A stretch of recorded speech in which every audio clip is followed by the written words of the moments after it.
Hey, welcome back, everybody. John here at Havoc Maker Studio and FNP Wargamers. All right, so down below, before we dive into this, please go ahead and hit that subscribe button, the big red subscribe button down here on YouTube. And if you're on Havoc Maker Studio, there should be a link down below that. And jump over to FNP Wargamers, hit subscribe there. We're almost at 3,000, which means we're going to be doing a giveaway. We're 40 away from that, so help us out there.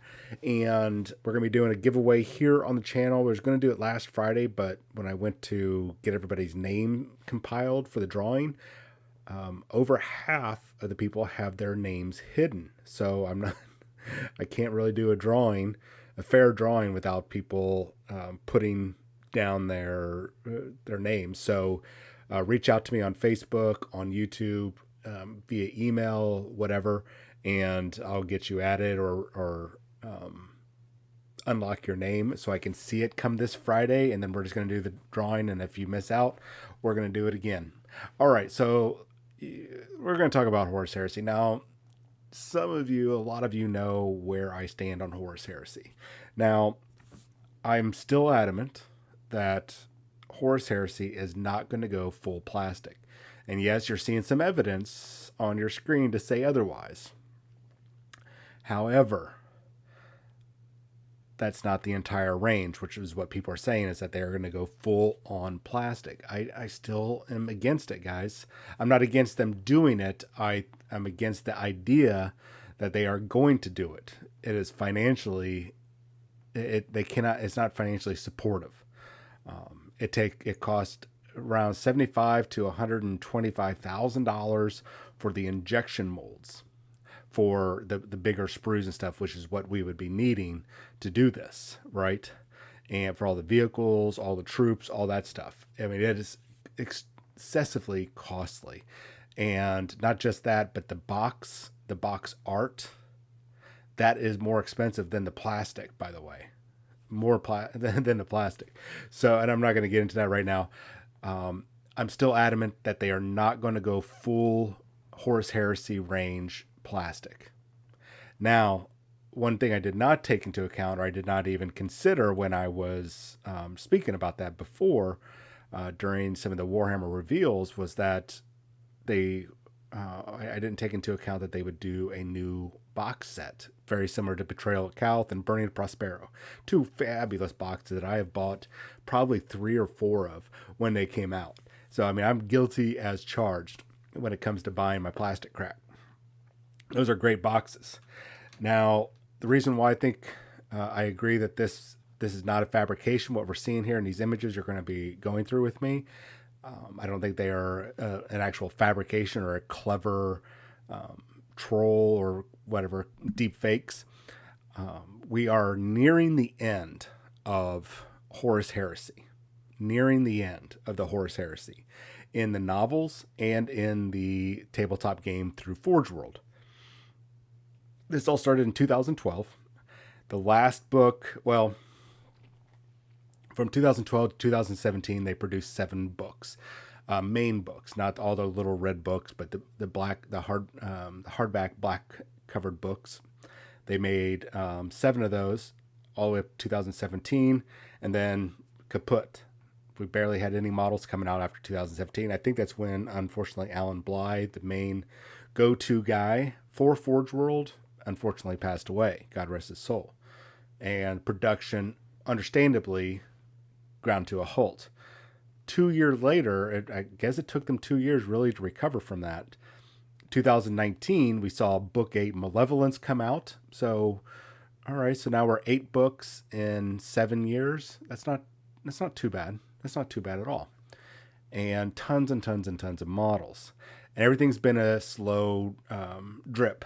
Then we hit the pandemic in 2020, and everything ground to a halt even more.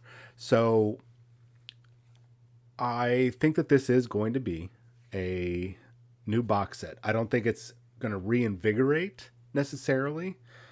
The fandom that's there is there. Yeah, I mean, the fandom might pick up some more people, but not in quantities that would rival or even close to rivaling Age of Sigmar or Warhammer 40,000. The fans are there. They're just not on that level. It's the niche of a niche. And the fact that the fans are still there putting up with the long delays and some very bad models that have come out, I'm sorry guys if some of those models have been bad. The fans have been there and they are still passionate, which is awesome. I love the fact that the fans are still there playing this game and keeping it alive, even though historically it's coming to an end. The entire storyline is about ready to come to end. This is prehistory, and we're about ready to come to the end of it. I think this year or next year, the last of the novels will come out, and I think that they said that there were 2 more books coming for the Forge World game series, and this is basically going to be the Siege of Terror. They're going to break it up in 2 books. We still need to see the Jakati Khan model and the Emperor model, 2 models that we know it's coming. And way back in the day when they kicked this off around 2012, they had, or sometime after 2012 or in that time frame, they had said that there's going to be 20 Primarch size models. Well, we know that there's not 20 Primarchs anymore, that there's actually 18. Well, really 19 if you count Alfarius and Omegon, but we're only going to count 1, which we got our Alfarius model. If you buy 2, you can have Omegon. Congratulations. And you just got to figure out which one's which. So that still leaves us technically with 2 more models. And one of the things that they had said was they wanted to do I don't remember what the name was, but I'm going to call it Horus Ascendant. This is Horus in his full power, his demon regalia, all that stuff, all the spiky bits that have come out, even though he hasn't, like, he's not a demon prince or anything like that, but he's got the full power and weight and authority from the 4 chaos gods behind him. There's a lot more malevolence behind his appearance and everything like that. I think that might be a model, and I seem to recall that they were talking about that. And the other one would be an Emperor size model. So now that actually puts us, if we count those 2 models and Jakati Khan, I would actually put us at 21 models, which of course they're free to do. I mean, it's been 9 years since this kicked off, and they can certainly do whatever they want. So do we know that an Emperor model coming? Yes. Well, we can assume so. And one of the last 2 books, they mentioned that certain characters were not allowed to be the warlord for your army if the Emperor was present. That would indicate that if you're going to be running an army and the Emperor is in your army, that there will be a warlord. So there's enough there to say, okay, the Emperor's coming. And if we get Jakati Khan and a Horus Ascendant, there we go. We're done. We got the models. We'll probably be 1+. Really, really awesome. I'm excited about that. Now, will we see Demon Primarchs? I don't think so. I think the plastics are going to be our Demon Primarchs. If you want a Demon Primarch, go over and get your plastic Magnus, or what's his name? Death Guard guy. Mortarion. Okay. Sorry, I didn't think about their names. But you're not here for the full history lesson. So these images popped up a few weeks ago, and man, I tell you what, I'm going to be honest, some of my videos were a bit negative. I went through about 2 or 3 videos that were just really just kicking a person in the junk, regardless of what type of junk you have, repeatedly. And it just was not good optics, and it just was not healthy for the community. Sorry, I'm taking some medication that dries my mouth out here.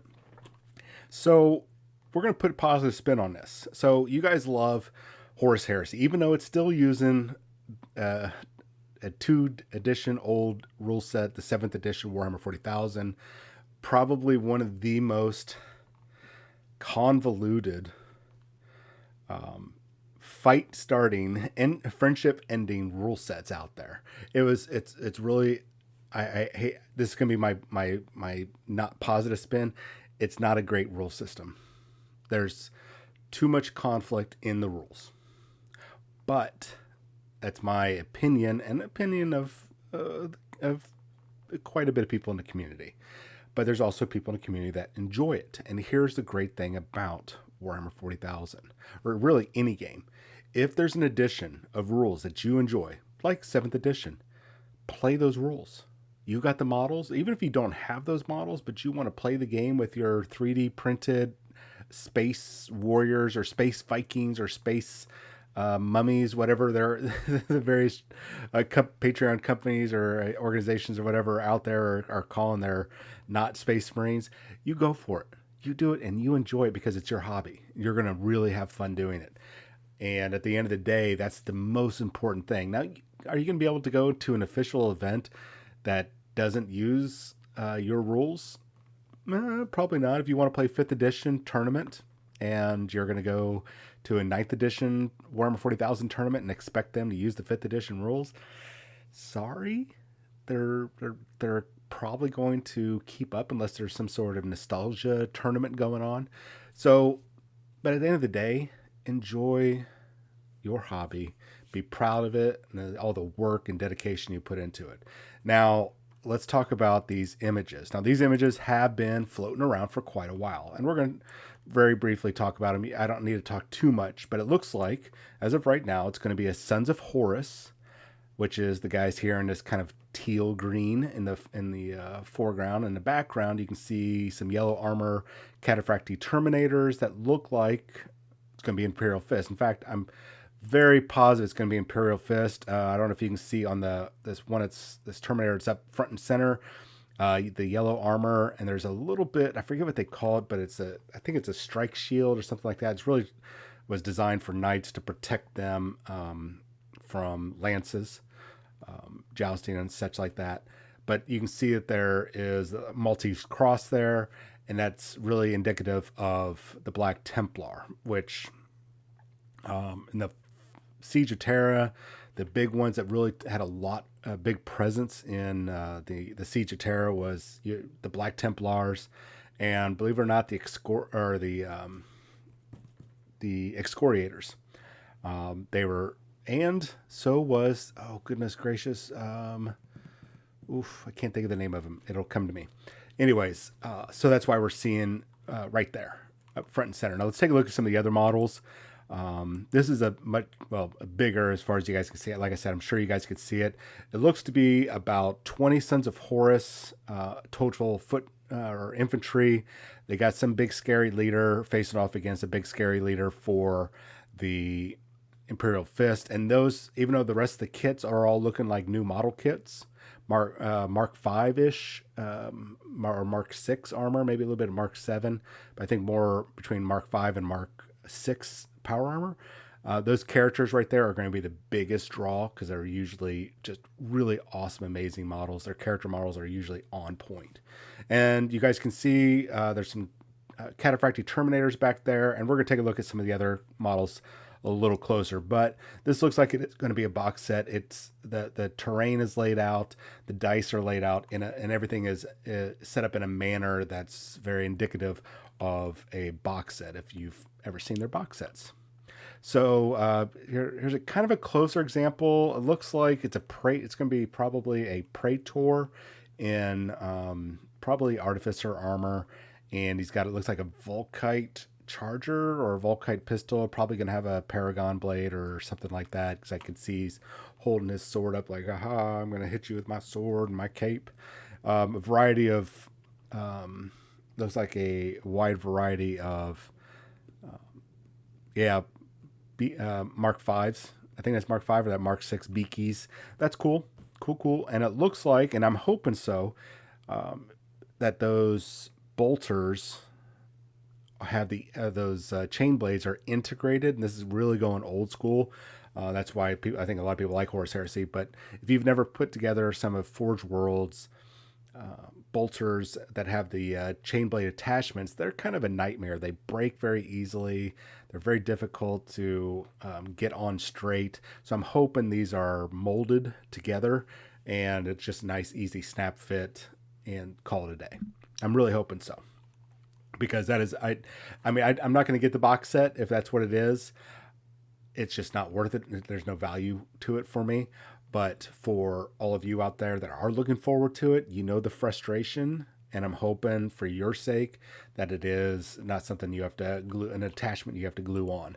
One of the other things that we had a nice clear picture of, and this is really one of those good selling points, I think, that this is definitely going to be a plastic kit. If you've never put together a Horus Heresy miniature from Forge World, you really don't probably understand the frustration with resin. Now, I've looked at this model up and down after a bunch of people commented, and I'm in agreement. This is plastic. Everything about this model screams plastic. Just there's a different paint quality to plastic versus resin models, and a structural value. And this is just too clean cut, even though it does have some battle damage. I get all that. This pretty much, I'm saying 98.9999er Delta Charlie percent that this is going to be a plastic kit, which is really good. Now, another thing that people pointed out, and I don't have a blown up picture. I didn't want to use somebody else's picture. I think Spiky Bits had one, and I didn't want to pull it up. Not that I didn't want to give them credit. I just didn't want to get into an issue if it ever came up. But in the top right-hand corner of this picture, you can see what is a Spartan Land Raider. Now, if you're not familiar, the Spartan Land Raider is a resin model.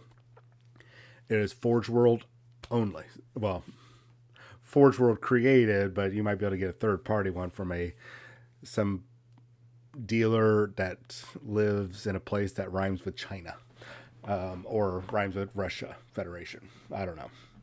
But officially, there is only a resin model.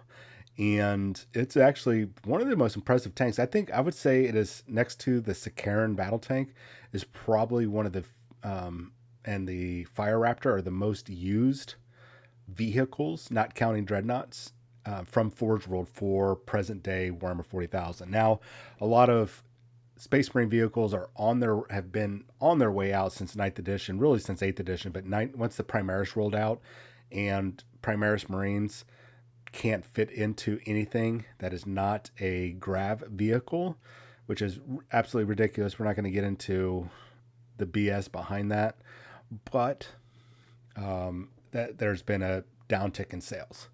And plus the third party markets out there, the recasters really have hit Forge World in the pockets. But if this is a plastic kit, and some of the blown up pictures that we've seen, there are some very good indicators that this is going to be a plastic kit included in there. Now, I don't know the likelihood of that, because that is a very powerful piece of equipment. And if everything that we've seen so far is there's about 20 Horus Heresy troop, or Sons of Horus troops, plus a leader and a Contemptor Dreadnought that we were looking at earlier. Where's that Contemptor Dreadnought? That right there. Versus a leader, 10 guys, 5 Terminators, and a Spartan. It's a little bit of an unbalanced. Now, there's nothing saying that it's got to be a balanced box, but if they got a Spartan, that's heavily imbalanced. I'm hoping that it's not. I'm hoping that's just a picture. But in a way, I'm also hoping that it is plastic, because I think that would be really cool to have on the tabletop. If you are a fan, I mean, most people now already have their one Spartan. Some of the Horus Heresy groups out there, or players out there, probably have multiple Spartans, because you know how versatile those vehicles are. So, anyways, at the end of the day, I really, I'm being supportive of the Horus Heresy guys out there, guys and gals, because it's a niche of a niche hobby, and there's not a lot of players out there, but your passion is what is keeping it going. And that is awesome as a hobbyist and as a gamer. That is really fantastic. And I'm happy if this is a plastic kit, which, like I said, 98.999% chance that this is going to be a new plastic box. Is this an indicator that there's going to be a full range of Horus Heresy models coming down the line plastic? I would say the possibility of that exists, but the probability is exceedingly low, like in the 0.00, go on some more decimal point or zeros before you get to an actual value percentage. 0.0, less than 1%, like fractionally less than 1% chance that you're going to get the entire range, which was the biggest thing that I've talked about in the past was there's just no way. It is financially, they would be shooting themselves in the foot. Do they still have plans? Yeah, but I don't think it's the plans that people are expecting.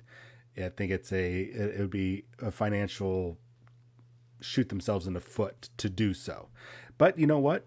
Who knows? Games Workshop tends to surprise us. They might have something in store, because after the Horus Heresy, this is what I'm going to leave off on, is after the Horus Heresy, there is the Scouring. And this is, I think it's about, starts around 200 to 300 years after or during that 200 to 300 years after the Horus Heresy.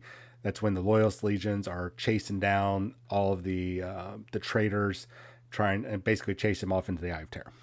So is this coming? Very likely. Is it going to be 7th edition? I think we might see a new rule set, guys and gals. I think the possibility right now, I'm going to say 50-50 chance that the rule set is going to, you know what? I'm going to give it a 30% chance. We're going to drop it down because they would have to republish all those books, and Games Workshop would not want to republish all those books with a new edition of rules to make money. So we're going to go with it still being 7th edition rule set. We're going to stick with that because that makes sense. So does the possibility exist? Yes. There's a possibility that there will be a new rule set, but unlikely. Anyways, let me know what you guys think down in the comments below, especially you Horus Heresy players. I would love to hear from you, or you Horus Heresy fans, what you guys think about this new box set, the future of Horus Heresy, and what other videos you would want me to do on the Horus Heresy, the game or lore. All right. Anyways, you guys have yourself a wonderful Monday. It's a rainy Monday here in Houston, Texas. I hope you guys have a great day, great week.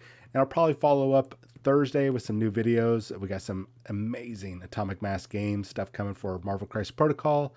And it's going to be the official release of Age of Sigmar 3rd Edition Dominion this weekend. So we're going to try to cover that. Have a great day. Talk to you later.